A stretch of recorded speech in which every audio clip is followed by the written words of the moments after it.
Tidak perlu ada saham seri A, saham seri B. Iya. Satu aja. Dia punya 2 CEO di bawah dia. Pertanyaan saya, kepala BPI Danantara, gajinya ikut siapa? Gaji yang aset manajemen atau gaji yang investment management? Kementerian BUMN jadi badan penyelenggara, berarti gajinya ikut Menpan, APBN.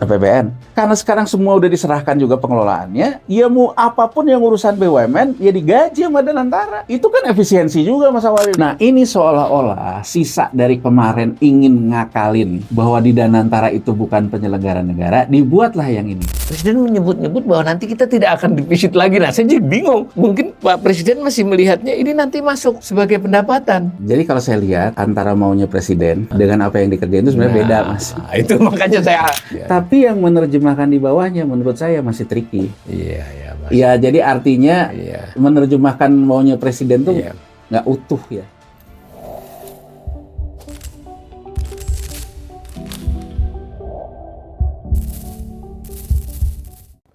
Salam cerdas, Ibu Bapak, saudara-saudara yang saya hormati. Kembali berjumpa dengan saya, Awali Rizky, di sesi Ngobrol Ekonomi.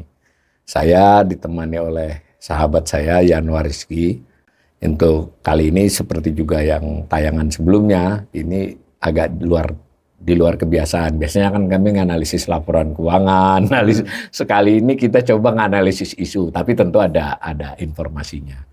Nah, ini kan sedang diberitakan oleh media yang saya kutip kebetulan CNN, tapi saya sudah cross-check banyak berita dan saya tanya juga di kawan-kawan di tenaga ahli DPR, memang betul sedang terjadi pembicaraan dan sudah mencapai babak akhir juga, yaitu terkait dengan amandemen perubahan keempat dari Undang-Undang nomor 19 tahun 2003 tentang BUMN. Jadi ini menarik nih, undang-undangnya belum diganti nih, Mas.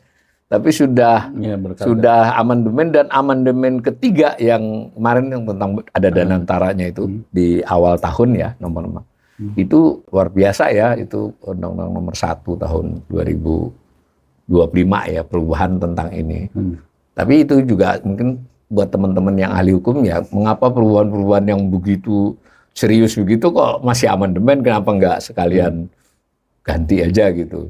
Nah, ini sedang proses amandemen keempat dan kita belum tahu. Yang kita dapat dari media itu penjelasan dari Ketua Panja itu Andre Rosiadi, ya orang Gerindra ya, artinya ini mestinya ya sebagai Ketua Panja, kalau saya tidak salah juga Ketua Komisi, itu kata dia ada 84 pasal yang diubah. Nah, diberitakan juga bahwa ini kami berdasarkan masukan para pakar, pelaku gitu. Tapi kita publik, termasuk kita pengamat ekonomi ini nggak pernah dapat draftnya ya. Nah, saya pengen tahu nanti pendapat Mas Yanwar tentang beberapa hal, poin-poin. Nah, ini poin-poin yang saya dapat dari CNN Indonesia 26 September. Tapi saya cek di beberapa media memang tidak utuh tapi diberitakan. Yaitu ada perubahan tentang BPBUMN. Jadi kementerian dibubarin, Kementerian BUMN diganti dengan BPBB itu badan apa ya? Badan pelaksana ya. Badan pengatur, badan pelaksana, lalu ada penambahan kewenangan gitu dibandingkan kementerian. Nah, tapi saya garis mewah ini yang paling saya pengen itu. Jadi pengaturan dividen saham seri A Dwi Warna dikelola langsung oleh BPBUMN atas persetujuan Presiden. Nanti kita lihat aslinya gimana yang mau dirubah. Kalau larangan kita sudah banyak beritanya, larangan wamen ya. Lalu ini menghapus ketentuan. Nah, ini anggota direksi, anggota Dewan Komisaris dan Dewan Pengawas bukan merupakan penyelenggara negara. Saya kira Mas Yohanar ini salah satu yang terdepan dulu waktu mengkritik amandemen ketiga yang menyebutnya mereka adalah bukan penyelenggara. Nah, ini dikembalikan Mas ini jadi penyelenggara lagi. Next. Nah, yang lain-lain ada soal gender ya, nggak perlu dikomentari lah. Ini perlakuan perpajakan, oke, lalu pengaturan pengecualian yang alat fiskal. Nah, ini saya tertarik lagi nih, pengaturan kewenangan pemeriksaan keuangan BUMN oleh Badan Pemeriksa Keuangan. Ya tadi karena dikembalikan jadi penyelenggara negara BPK, tapi kelihatannya ada rincian. Nah, apa ini? Kita nggak bisa nebak ya karena belum dapat pasalnya. Nah, mekanisme peralihan dari Kementerian BUMN kepada BP BUMN. BP ini apa ya? Badan Penyelenggara BUMN. Nah, pengaturan dan semacam itu. Next. Nah, ini saya yang lama ini Mas, yang amandemen ketiga ini. Nah, ini kan yang berarti yang menteri kan apa di ketiga akan diubah lagi kan. Maaf, amandemen keempat, ini salah tulis saya, ini amandemen ketiga. ke Pak Presiden kan, memegang kekuasaan, itu lalu kekuasaan termasuk macam-macam. Nah ini kepada menteri kan nggak ada lagi nih kan, nah, BPBUMN apa begitu.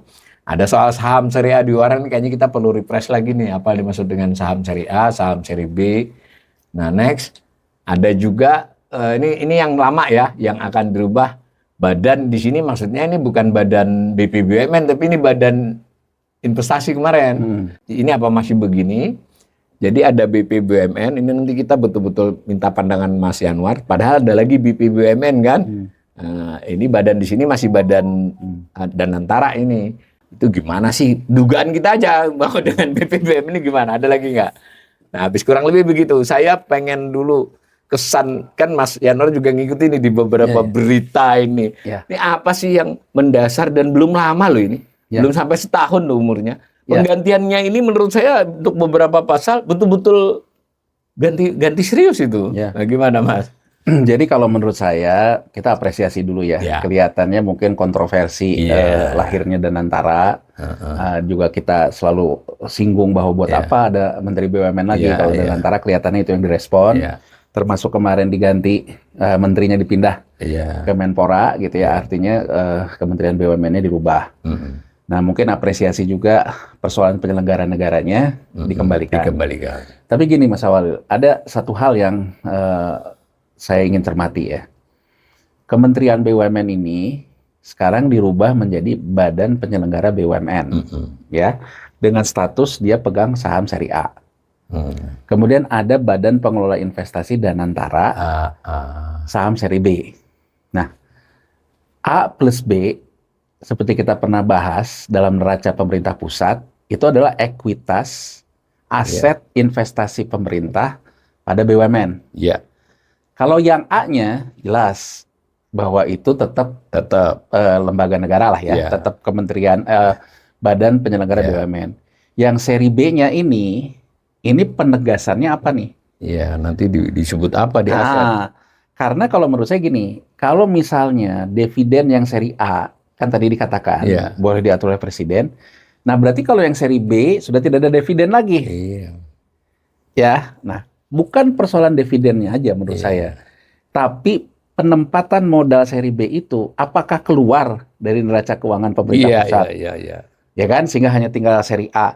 Seri A-nya kan hanya 1%. 99% keluar. Total investasi per 2022 2.830 triliun. Jadi menurut saya kita perlu tunggu nih. Sebetulnya BPI Danantaranya sendiri lembaga negara bukan. Kalau lembaga negara kan berarti BP Badan Penyelenggara BUMN punya laporan keuangan yang terintegrasi dengan laporan keuangan pemerintah pusat. Dia dinyatakan investasi kepada BPI Danantara. Aset toh? Aset kan. Jadi artinya walaupun misalnya keuangan dipisahkan kayak BI kan juga punya laporan keuangan sendiri ya. BPI Danantaranya sendiri itu dicatatkan nggak? Nah, dari pemahaman itu Mas Awalil ya, menurut saya ada juga diskusi informal dengan beberapa anggota DPR. Saya bilang, kenapa nggak dibuat simple? Bahwa Badan Penyelenggara BUMN itu adalah BPI Danantara. Ya. Jadi kalau BPI Danantara, Kementerian BUMN itu menjadi BPI Danantara. BPI Danantara kemudian punya 2 super holding perusahaan. Ya kan, itu adalah super holding investasi, super holding operasional. BPI Danantara punya laporan keuangan. Seperti Bank Indonesia, seperti OJK, Bank Indonesia dan lain-lain. Dan OJK. Salah satu penempatan investasinya di 2 perusahaan ini. Jadi menurut saya tidak perlu ada saham seri A, saham seri B. Bingung tuh mencatatnya nanti. Satu aja. Orang selalu mengatakan bahwa ini regulator dengan operasional. Sekarang pertanyaan saya gini Mas Awal, sederhana aja. Kepala BPI Danantara, ya, dia punya 2 CEO di bawah dia. Satu CEO Danantara Asset Management, yang holding operasional BUMN. Satu CEO Danantara Investment Company.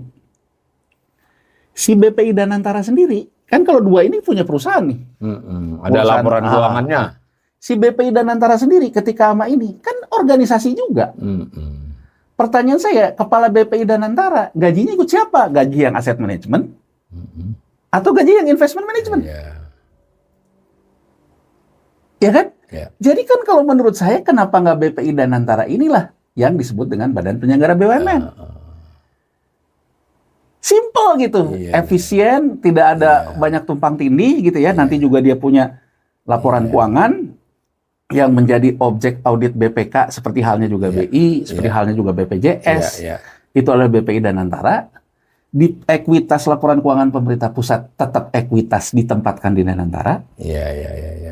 Perkara bahwa pengelolaan dividennya mau ditetapkan khusus bahwa itu bisa dipakai untuk berputar lagi, itu lain persoalan Mas Awalil.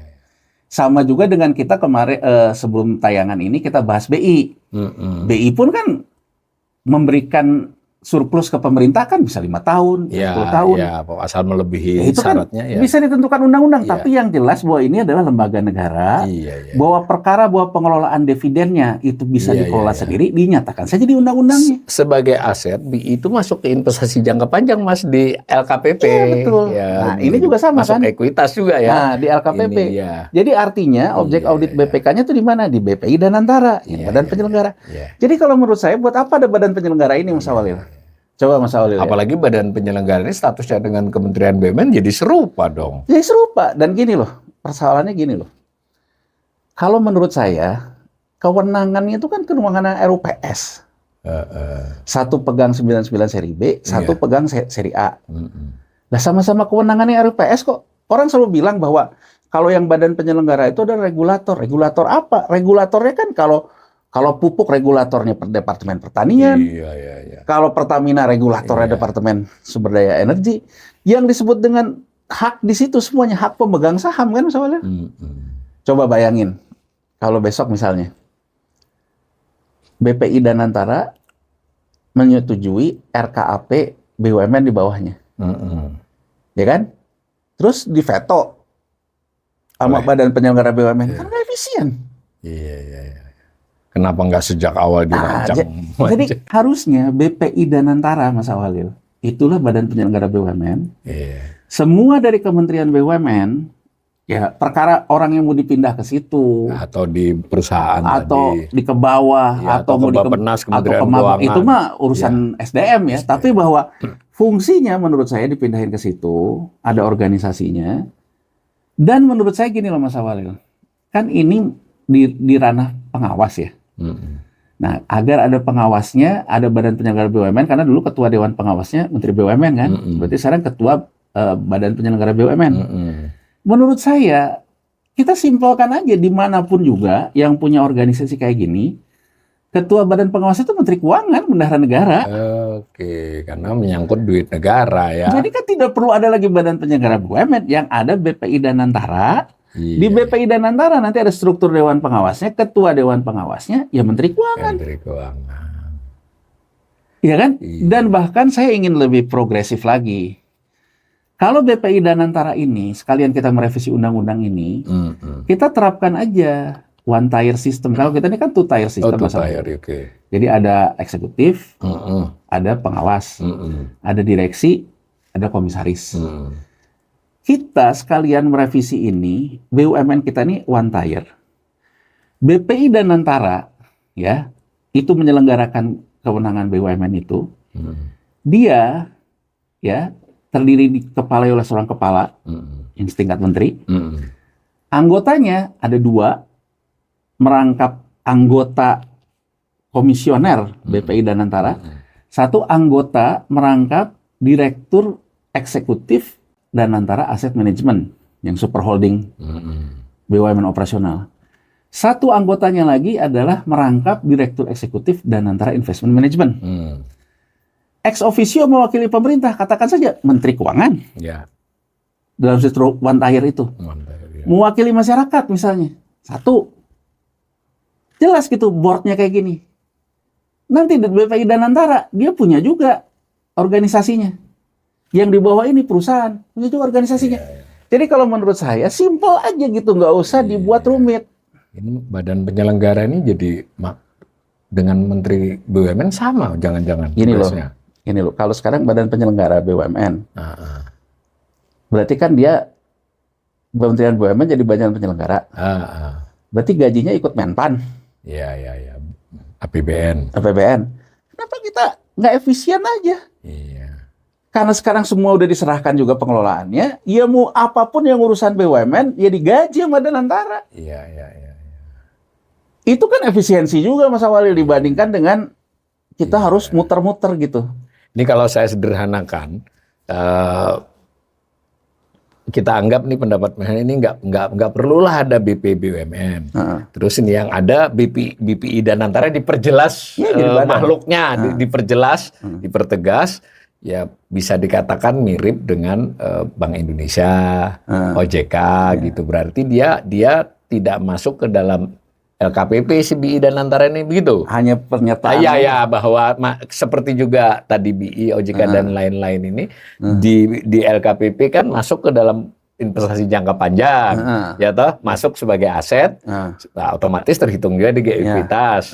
Nah kalau ini BPI sekurang-kurangnya perlakuan keuangan tapi mencerminkan bagaimana tata kelolanya kan, sehingga berarti si BPI kalau diperlakukan semacam itu dia harus membuat laporan keuangan sendiri kan, laporan keuangan yang juga diaudit BPK, ya enggak kan begitu.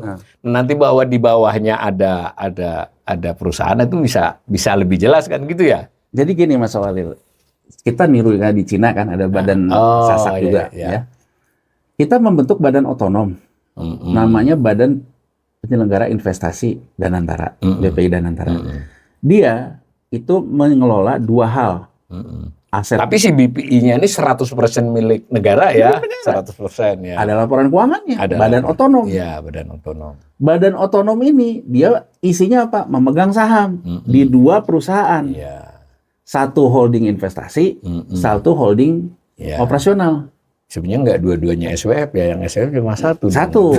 Jadi artinya BPI dan Antara dia punya laporan keuangan, mengkonsolidasikan dua perusahaan ini. Dua entitas itu. Nah, BPK mengaudit BPI dan Antara laporan keuangannya termasuk dengan RKAP-nya, kebijakannya segala macam, dan dia mengaudit karena asalnya dari dua super holding ini kan, dia mengaudit sampai sini.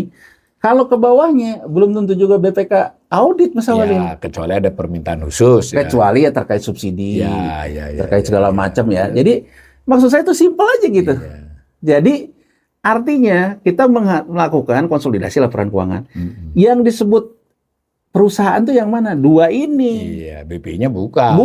Dia badan. Yang disebut perusahaan itu dua ini. Kalau dari penjelasan Mas Yonan ini sebenarnya lebih cocok dengan yang dinarasikan loh. Jadi waktu narasi kita Pak Presiden maunya ini kita bisa lebih leluasa, lebih mengoptimalkan dan lain-lain kan mestinya yang seperti ini lebih cocok dibandingkan kebingungan ini toh.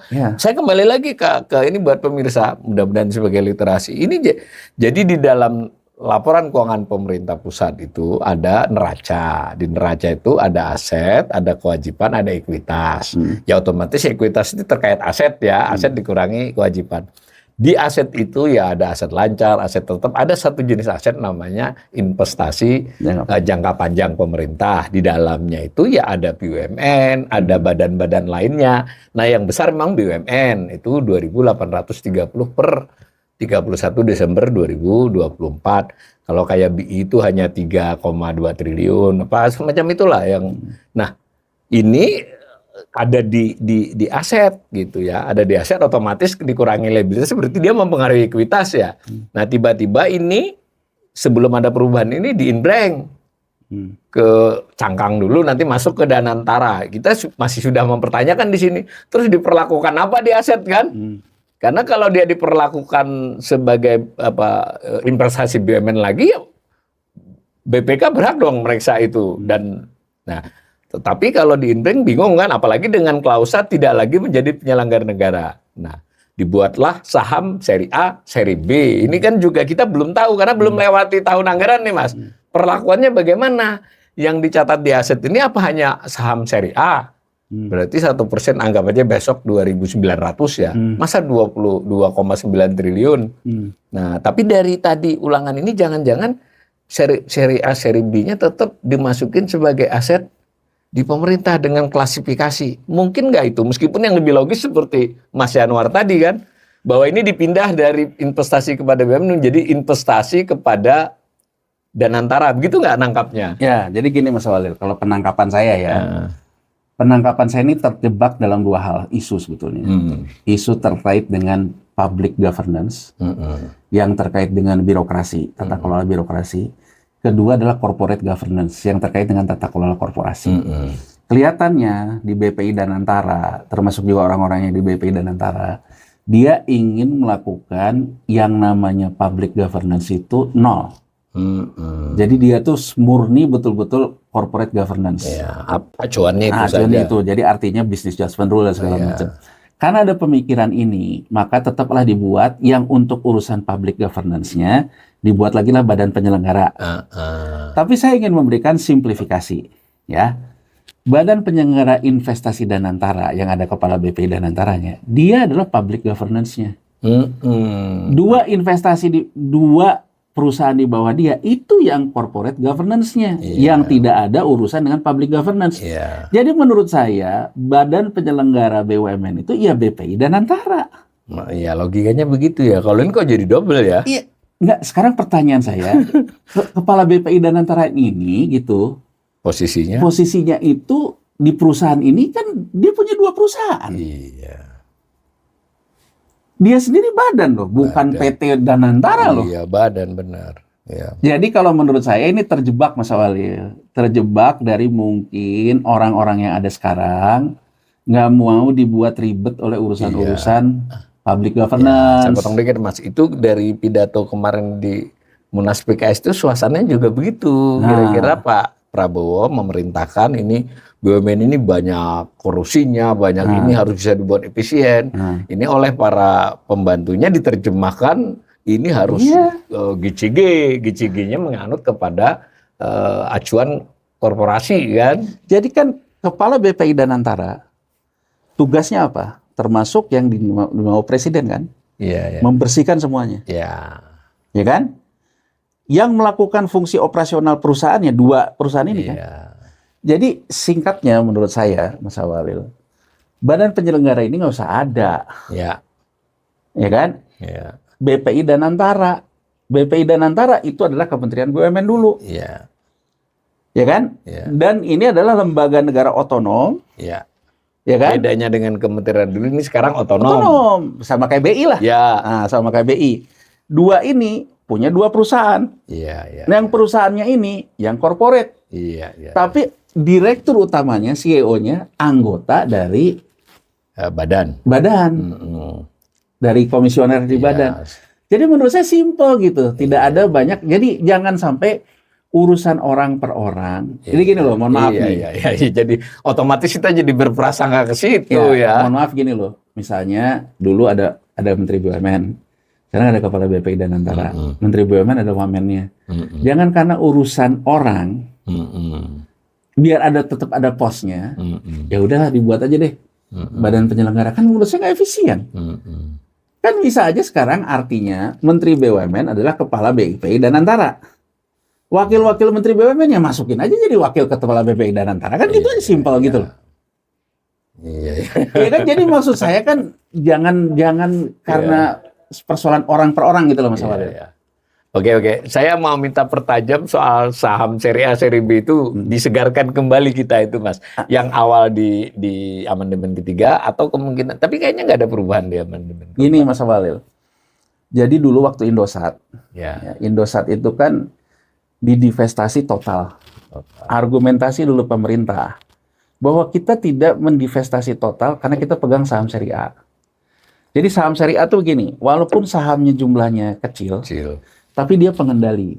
Punya hak veto. Punya hak veto, termasuk menentukan direksi, komisaris, RUPS, dan sebagainya. Seri B itu sahamnya besar, tapi dia tidak punya kewenangan veto. Nah, ini seolah-olah sisa dari kemarin ingin ngakalin bahwa di Danantara itu bukan penyelenggara negara, dibuatlah yang ini. Dengan sekarang DPR sudah mau mengembalikan. Tidak ada lagi kebutuhan itu secara politik. Seri A, seri B itu ya benar. Seri A, seri B itu udah nggak ada gitu karena pada akhirnya kan juga dikembalikan kan. Iya, menjadi objek pemeriksaan BPK kan. Iya. Jadi kalau sekarang kan gini Mas Awalil, BPI dan antara badan otonom, diaudit oleh BPK, ya sumber pendapatannya dari mana? Dari dua super holding kan? Iya. Ya kan? Dua super holdingnya ini apa? Danantara Asset Management, Danantara Investment Management. BPK mengaudit BPI Danantara, dia harus mengaudit dua super holding ini karena datangnya dari sini. Iya. Dari super holding ini dapatnya dari bawah kan? Iya. Dari BUMN ini, dia periksa. Tapi sekarang kalau kita bicara, apakah BPK bisa masuk langsung ke BUMN-nya? Enggak. Iya. Karena BPK itu mengaudit laporan keuangan badan otonom BPI Danantara. Iya. Ketika dia mengaudit ini, dia butuh untuk menarik ke sini, asal muasalnya itu karena dia memeriksa ini, Bang Mas Awalil. Iya, tapi ada pernyataan BUMN dikembalikan ke penyelenggara negara, boleh lagi dong. Nah, itu kerancuan menurut saya. Jadi rancu. Sebetulnya kan kalau kita tetapkan saja BPI Danantara adalah badan otonom, badan penyelenggara BUMN-nya memiliki dua perusahaan. Iya, betul. Ya, dua perusahaan itu membawahi perusahaan-perusahaan lain jadi lagi. artinya ketika BPK mengaudit, sekarang pertanyaannya gini deh, di BI deh. BI punya dana pensiunan BI. Iya. Objek audit BPK nggak? Enggak. Iya. Tapi karena dari anggaran BI itu dialokasikan membayar premi pensiunan, OJK periksa untuk kebutuhan, memastikan angka di neraca BI bener ini nggak? Bener sampai ke sana nggak? Buktinya cukup nggak? Jadi orang di dana pensiun BI bisa kena korupsi nggak ya? Bisa. Jadi kan simpel ya Mas Awalil. Menurut saya kan kalau bisa kita tetapkan BPI dan antara badan otonom punya dua perusahaan. Nanti dia periksa sumber ini. Oh, ini diperiksa juga ke sini. Kan simpel aja. Jadi ketakutan orang bahwa terlalu overregulated di BUMN-nya nggak terjadi. Karena yang akan berhadapan dengan institusi-institusi negara BPI dan antaranya, nggak sampai ke bawah. Ini sudah merubah praktek yang selama ini sebenarnya ya. Tapi dengan kerangka yang benar nih, kerangka yang jelas. Kerangka yang jelas. Jadi maksud saya kita kembalikan saja kepada tujuannya. Jadi tujuannya jadi ya kalau menurut saya sih kayaknya mengakomodir orang-orang ya. Sebenarnya kalau kita kembali ke ide yang sekurang-kurangnya yang diutarakan Presiden maupun oleh orang-orang dan antara sendiri ya. Jadi kan dasar pemikirannya itu antara lain ada penilaian umum ya BUMN ini beroperasi dengan tidak efisien dan efektif kan satu itu. Kedua dia tidak memberi kontribusi yang cukup besar positif terhadap fiskal maupun terhadap perekonomian kan kira-kira begitu. Nah yang ketiga ya ini kan banyak praktek di negara lain bahwa BUMN itu bisa diefisienkan dengan cara-cara membuat holding kan. Nah dibuatlah ini Danantara, tapi ternyata Danantara yang dibuat ini tidak menjawab ketiga hal ini, begitu nggak kira-kira? Tadi Mas Awalil ya, di badan penyelenggara BUMN yang dibentuk, itu diharapkan menjadi alat fiskal pemerintah dengan saham berwarna seri A. Menurut saya ya, buat apa Banggar rapat sama BPI Danantara yang punya seri A untuk mengatakan kebijakan adanya di BPI Danantara yang jadi alat fiskal, muter kan?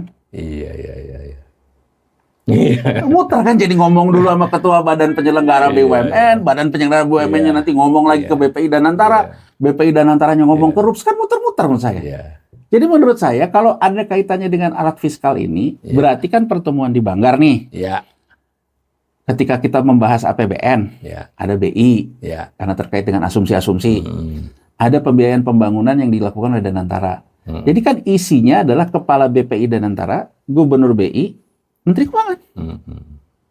Simpel nggak? Simpel kalau kata saya. Jadi artinya Kepala BPI Danantara juga ngomong, oke peran BUMN ke depan begini, begini. Nanti dia terjemahkan, dia bilanglah ke dua perusahaannya. Saya minta rupsnya begini ya, kan gitu Mas Awalil. Kalau ini kita malah nggak jelas mana yang butut, mana yang ekor, mana yang kepala. Banyak duplikasi, banyak yang akhirnya juga menurut saya maunya menjadi bisnis yang punya best practice, malah menjadi ribet menurut saya. Ribet. Nah saya pindah ke soal lain, masih terkait. Nah kan kembali saya ngutip pidato Pak Presiden di Munas PKS kemarin. Nah ya. Pertama saya apresiasi ya bahwa dia mengakui ini BUMN masih nggak beres, mau diperbaiki, oke. Lalu beliau memberi ilustrasi Mas, kan itu asetnya 16.000 triliun. Meskipun kita di sini sudah pernah kajian yang nggak segitu sebetulnya, tapi anggap aja itu benar. Kalau bisnis biasa kan sekurang-kurangnya 10% dari aset returnnya, berarti 1.600. Sudah nggak usah 10 deh, 5 kata beliau. Berarti 800, dikurangi lagi, ya nggak usah 5 deh, 3 berarti di kisaran 500 triliun. Selama ini laba BUMN yang diserahkan ke APBN itu terakhir hanya 90, mas sebelumnya hanya 70, 60, 80. Jadi umpama kita pakai target 500 ini kan besar. Masuk akal nih penjelasan Presiden, tapi ketika kita di sini berkali-kali bicara, sejauh ini aturannya belum jelas tuh. Karena yang ada adalah sementara ini diambil dulu dari yang biasanya masuk ke APBN, diserahkan dulu ke Danantara. Ya, kalau 2-3 tahun nanti mekanismenya masuk ke APBN, belum ada loh Mas. Belum tahu, apalagi tadi kalau belum mengikuti maunya idenya Mas Janur, tapi yang sekarang ini, lo masuknya lewat mana PNBP-nya? Itu, tapi kalau punya Mas Januari masuk loh. Kalau umpamanya yang saham selama ini dianggap investasi kepada BP menjadi investasi kepada BP Danantara, ya toh, bahwa dalam 1-2 tahun menunggu untuk hasil nggak apa-apa deh dia belum masuk, tapi nanti di tahun ketiga keempat kan boleh dong masuk pendapatan, begitu nggak? Kalau saya kembali ke ide awalnya Presiden ya. Dia menginginkan ada satu institusi pembiayaan pembangunan di luar APBN. Ya.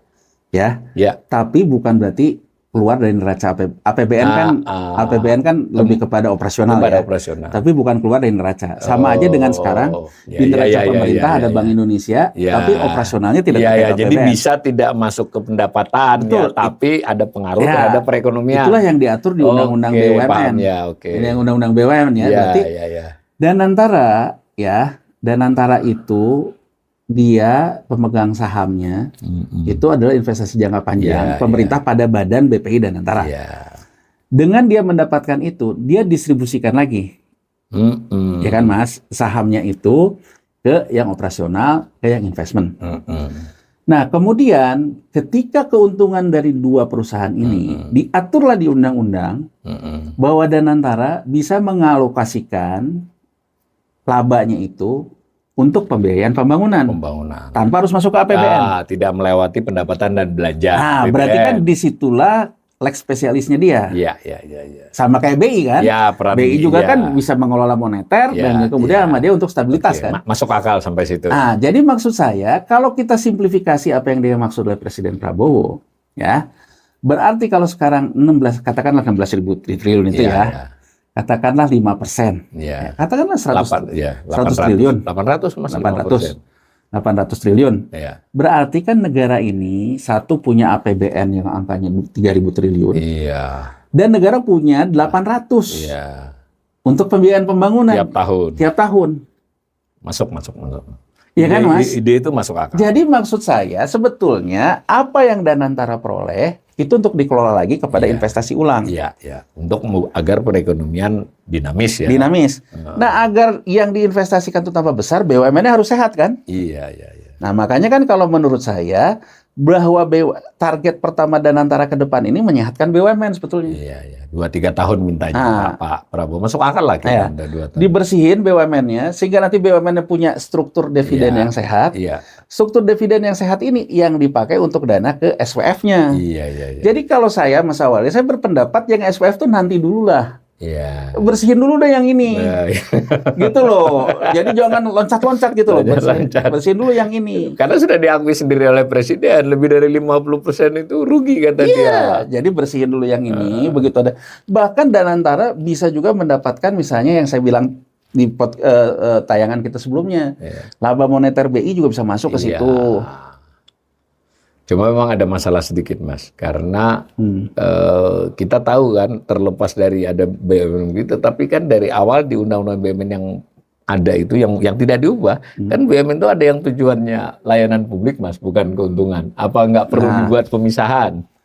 Kan gini Mas. Kan kasihan kalau mereka dimintai laba orang dia layanan publik. Kalau saya simpel aja, BPI Danantara ya punya perusahaan yang sekarang lah udah ada, Danantara Investment Management, DIM, Danantara Asset Management, ya. Di Danantara Asset Management dibagi lagi mana yang layanan publik, mana yang komersil, mana yang mix lah. Mix ya. Bahkan kalau saya lebih maju lagi Mas Awalil, berpikirnya simpel aja. Danantara Investment Management, Danantara komersil, jadi kayak Telkom gitu-gitu ya.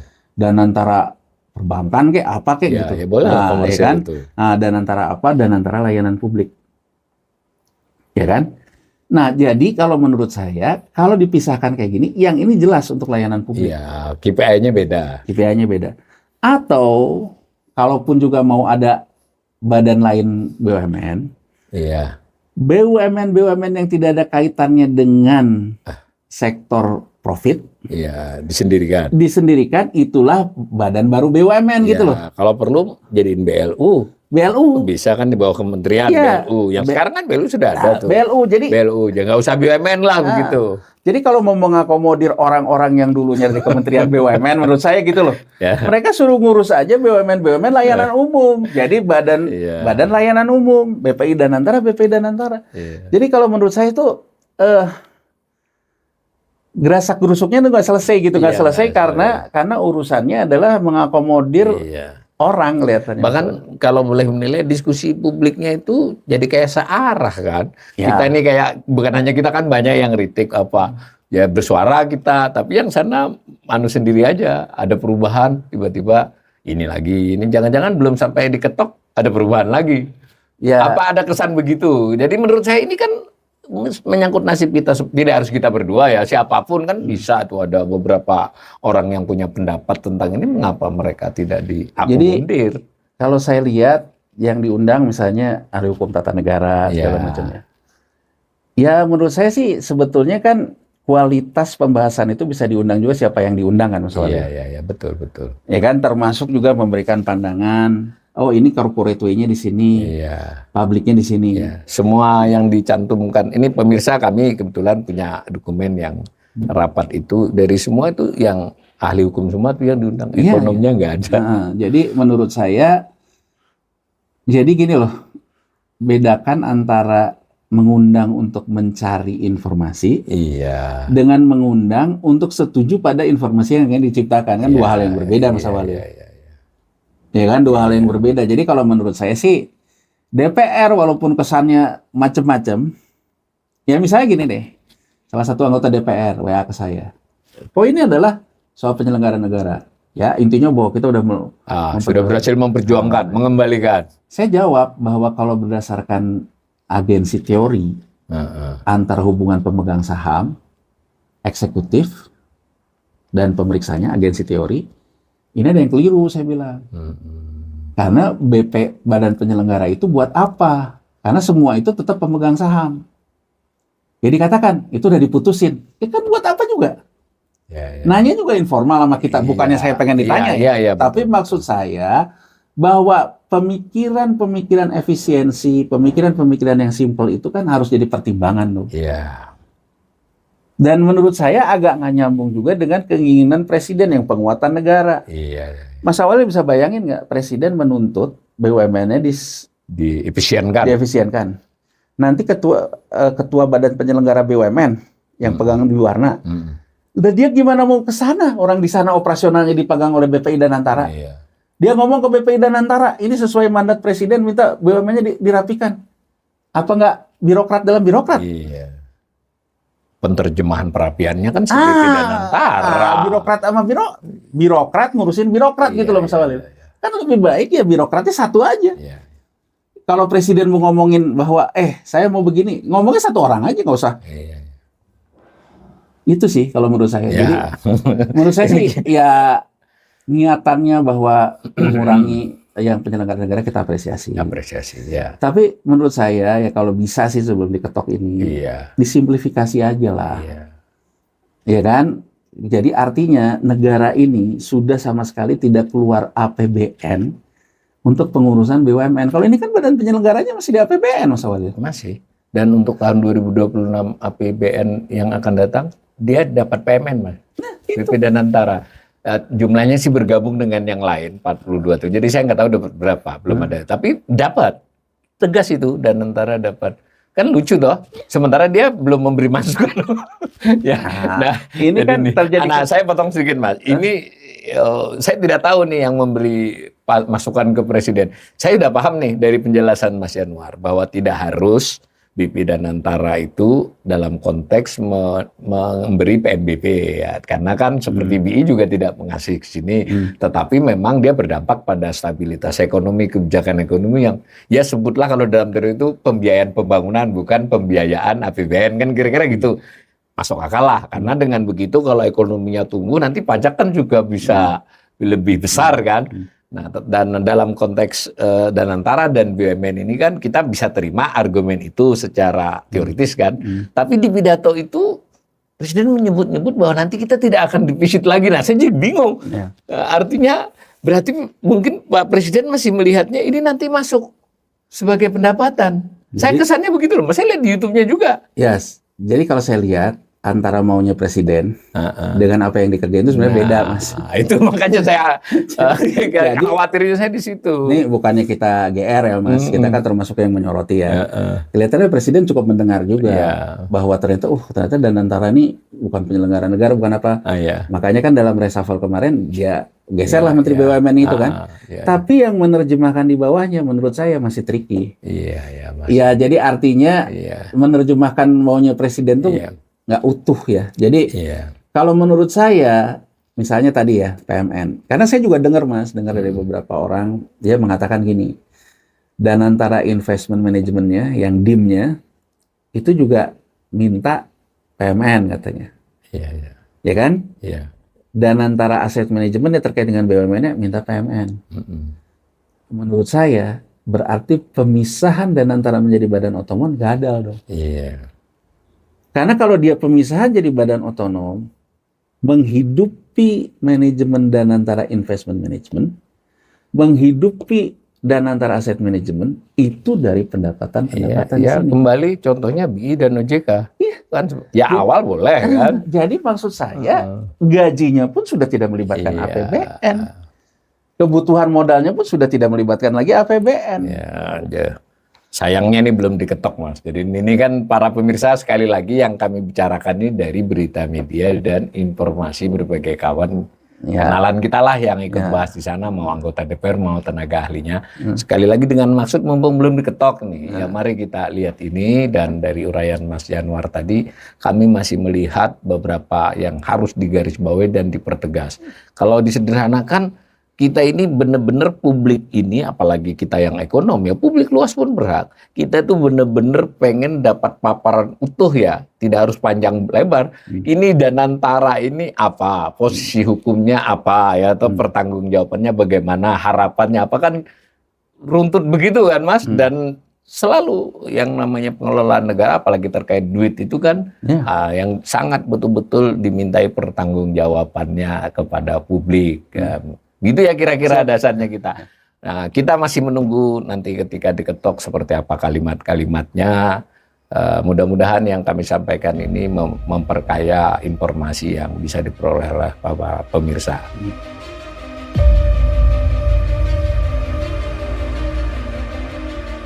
Kalau menurut saya sih Prabowo-nya nggak tahu Mas. Ya dia pokoknya